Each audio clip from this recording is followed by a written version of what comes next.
Hi there, hi, good morning everyone. This is Liz Davis. I am a nutritionist and I specialise in digestive health for busy women. So I help busy women fix their IBS symptoms, bloating, painful digestion, ongoing digestive issues, any kind of associated hormone problems, so perimenopause, menopause, etc.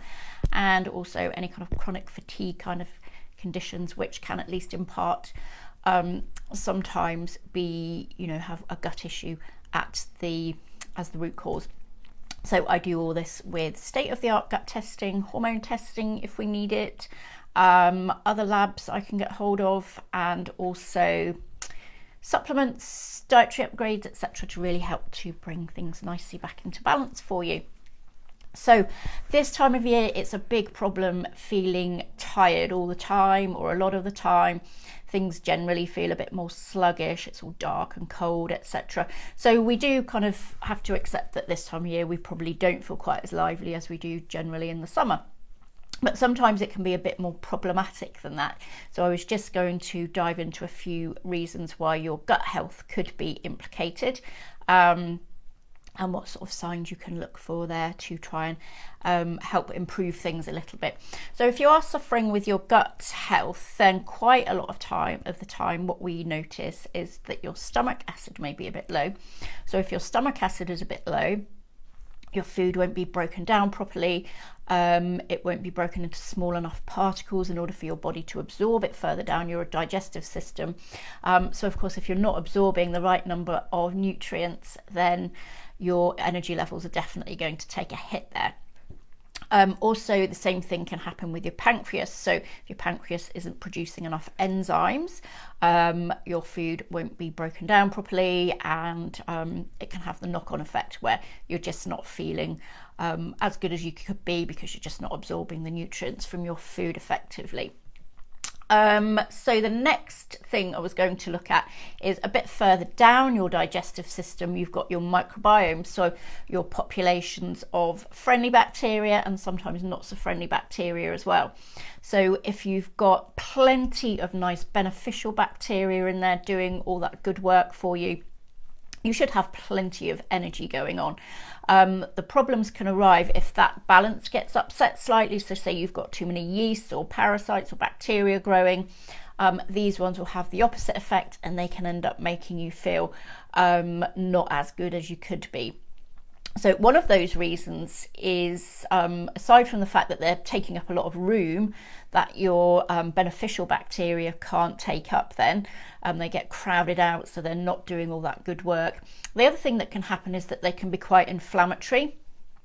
So they can be causing inflammation in the gut as well. So if you've got high levels of this kind of low-grade inflammation going on in the background in your system, this can make you feel quite tired as well. It's like having an ongoing kind of very mild infection, and this can really take, it can your kind of energy levels obviously are going to take a hit then.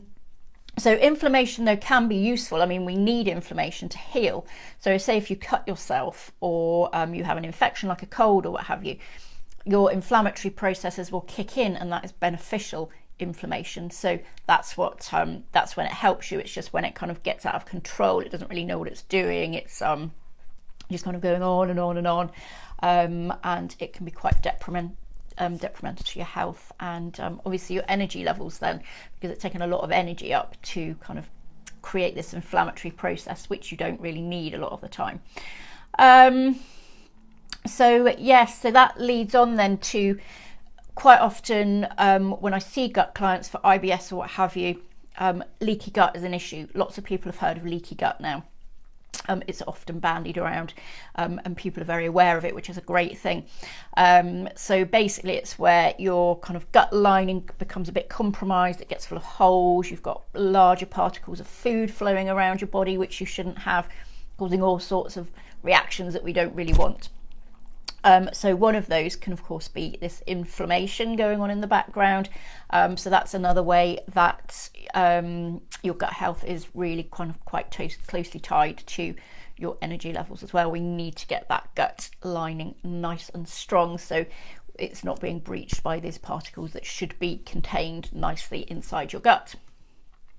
So another biggie just to finish off with is going to be stress. So quite often when we're stressed, we just don't know we're stressed. We're used to being stressed. We're used to being rushing around and having lots going on. So really we need to kind of step back a bit if we find we're getting very tired, and give our adrenal glands a rest, and make sure that they're functioning properly.